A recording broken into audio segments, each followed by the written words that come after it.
El zumbido de los viejos magnetófonos era lo único que rompía la quietud de aquella sala. Un zumbido grave, casi orgánico, como la respiración de un animal dormido.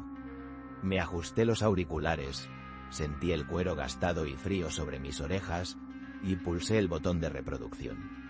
El carrete de la cinta comenzó a girar, lento, hipnótico. Y entonces, llegó. El silencio. No era un silencio cualquiera. No era la ausencia de ruido. Era un silencio denso, pesado, lleno de ecos invisibles. Aquella cinta en particular, la número 73, registraba el silencio de la sala de máquinas del Titanic, 24 horas después de hundirse, grabado con un hidrófono experimental a miles de metros de profundidad. Era el silencio del abismo. Mi trabajo consistía en eso. Escuchar, catalogar, sentir. Era el único empleado de señor Valdemar, un coleccionista excéntrico y solitario. No coleccionaba sellos, ni arte, ni mariposas. Coleccionaba silencios, momentos de quietud absoluta que seguían a un gran estruendo, a una gran tragedia o a un gran acontecimiento. Tenía una biblioteca inmensa, no de libros, sino de cintas de carrete abierto, cada una con una etiqueta escueta escrita a mano.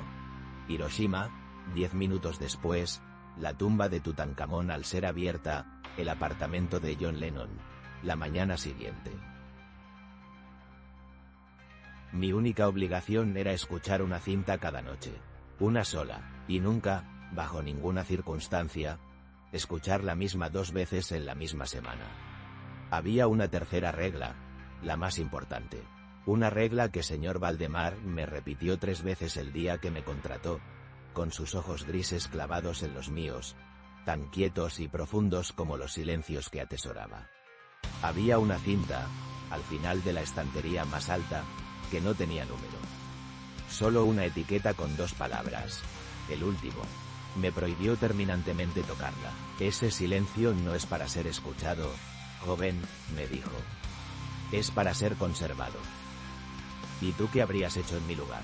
Habrías seguido las reglas, sabiendo que la curiosidad, tarde o temprano, te iba a devorar por dentro. Yo, por aquel entonces, era un muchacho de apenas 20 años, necesitaba el dinero y la extraña calma de aquel trabajo me parecía un refugio. Pero cada noche, al apagar las luces y cerrar la pesada puerta de roble de la audioteca, mi mirada se desviaba hacia esa cinta solitaria. ¿El último de qué? Conseguí el trabajo por un anuncio en el periódico. Buscaban un archivero nocturno de material sonoro delicado. La entrevista fue en la propia mansión de Valdemar, una construcción anacrónica y sombría a las afueras de la ciudad, rodeada por un jardín descuidado que parecía devorar la piedra de los muros. Valdemar era un hombre alto, esquelético, con un rostro pálido y anguloso que parecía tallado en cera. Se movía con una lentitud deliberada, como si cada gesto le costara un esfuerzo inmenso. No me preguntó por mi experiencia, no le interesaban mis estudios. Solo me hizo una pregunta. ¿Sabe usted apreciar el silencio?, inquirió, su voz un susurro seco, como el roce de hojas muertas. Yo, sin entender muy bien a qué se refería, asentí. Me llevó entonces a la audioteca. Era una habitación circular, sin ventanas, forrada de madera oscura y estanterías que se curvaban hasta el techo. En el centro, una butaca de cuero, una mesa de control y 2 enormes magnetófonos de bobina abierta. El aire olía a polvo antiguo y a la electricidad estática de los aparatos. El mundo está lleno de ruido, explicó, mientras sus largos dedos acariciaban el lomo de una de las cajas. Un estrépito constante y sin sentido. Pero el verdadero significado, la verdadera historia, no está en el grito. Está en el silencio que viene después. En la calma que sigue a la tormenta. Eso es lo que yo colecciono. Los ecos de lo que ya no está. Me pareció una locura fascinante. Y la paga era generosa. Acepté sin dudarlo. Las primeras semanas fueron una extraña mezcla de paz y desasosiego. Escuchaba el silencio de un campo de batalla 1 hora después del armisticio, y casi podía oler la pólvora y sentir el frío en los huesos de los caídos. Escuchaba el silencio del cráter de un volcán tras la erupción, y mi piel se erizaba con el calor residual que la cinta parecía emanar. No eran grabaciones vacías, estaban cargadas de presencia, de la memoria del sonido que las había precedido. Eran como negativos fotográficos del audio. Poco a poco, el trabajo empezó a afectarme. Durante el día, el ruido de la ciudad me resultaba insoportable. Las bocinas de los coches, las conversaciones de la gente, la música de las tiendas, todo me parecía una agresión, una vulgaridad. Ansiaba la llegada de la noche, el regreso a la mansión, a la quietud de la audioteca y a mis silencios privados y terribles.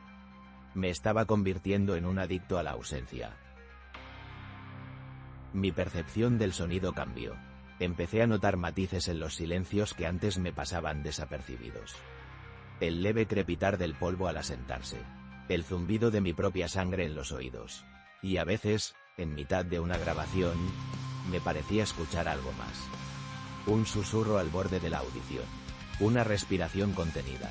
Al principio, lo achaqué al cansancio, a la sugestión, pero se hizo más frecuente. Durante la grabación del Kremlin la noche que murió Stalin, juraría haber oído el llanto ahogado de un niño. En la cinta que registraba el interior de la cápsula del Apolo 11 durante su cara oculta en la Luna, me pareció percibir un chasquido metálico, breve y anómalo, que no pertenecía a la nave. Se lo comenté a señor Valdemar en una de sus raras visitas a la audioteca. Aparecía sin avisar, una sombra en el umbral de la puerta. Escuchó mi relato con su habitual quietud, sus ojos fijos en el magnetófono que giraba lentamente.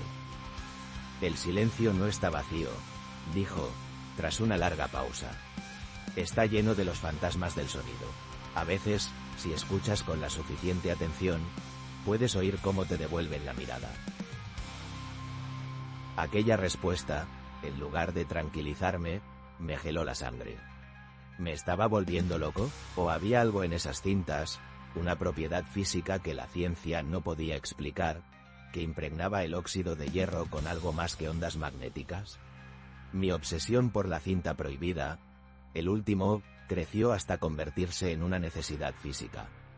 ¿Qué silencio podría ser tan terrible, tan definitivo, como para merecer ese nombre y esa prohibición? Empecé a fantasear. ¿Sería el silencio del fin del universo? ¿El que seguiría la última palabra pronunciada por el último ser humano?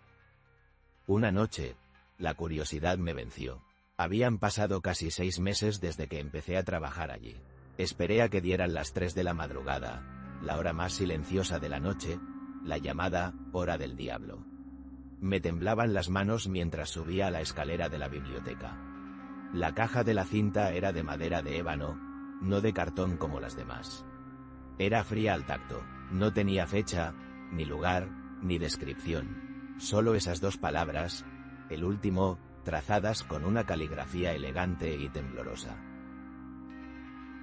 Bajé con ella como si llevara una reliquia prohibida. Mi corazón latía con fuerza, un tambor en el silencio de la sala. Retiré la cinta de la noche, la del Coliseo romano al amanecer, y coloqué la bobina de ébano en el magnetófono. El diámetro de la cinta era más pequeño de lo normal. La grabación debía de ser corta, muy corta. Respiré hondo, me puse los auriculares, y pulsé el botón de reproducción. Lo primero que noté fue la calidad del silencio. Era perfecta, absoluta, no había el más mínimo siseo de la cinta, ni el zumbido de fondo del equipo de grabación. Era un vacío total, un abismo acústico que parecía succionar el aire de mis pulmones. Pasaron 10 segundos, 20, 30, nada. Empecé a pensar que era una broma, una cinta virgen. O quizá el silencio era tan profundo que mi cerebro era incapaz de procesarlo. Y entonces, lo oí. No era un susurro, ni una respiración. Era un sonido familiar, cercano. Era el zumbido grave y orgánico del magnetófono que yo estaba usando en ese preciso instante. El mismo zumbido que estaba escuchando a través de los auriculares, pero también con mis propios oídos.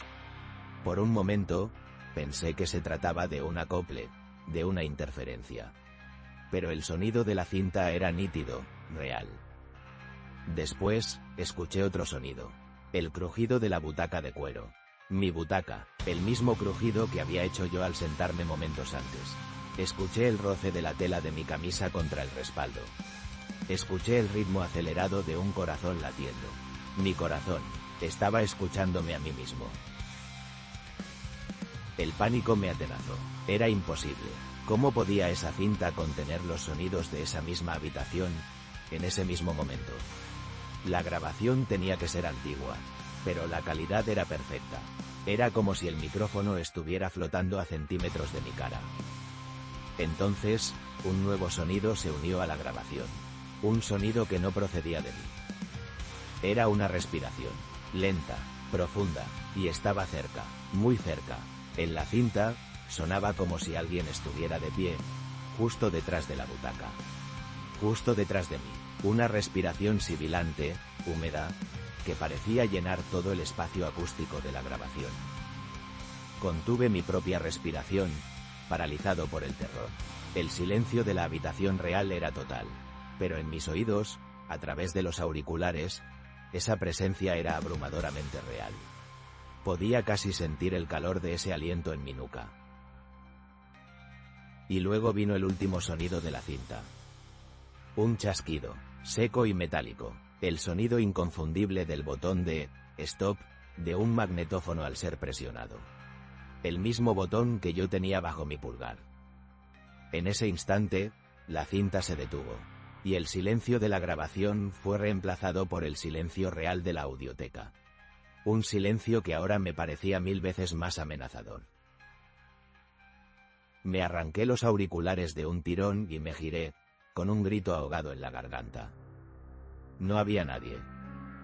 La habitación estaba vacía, la puerta, cerrada. Estaba completamente solo, pero la sensación, la certeza de una presencia, era tan fuerte que el vello de mis brazos seguía erizado.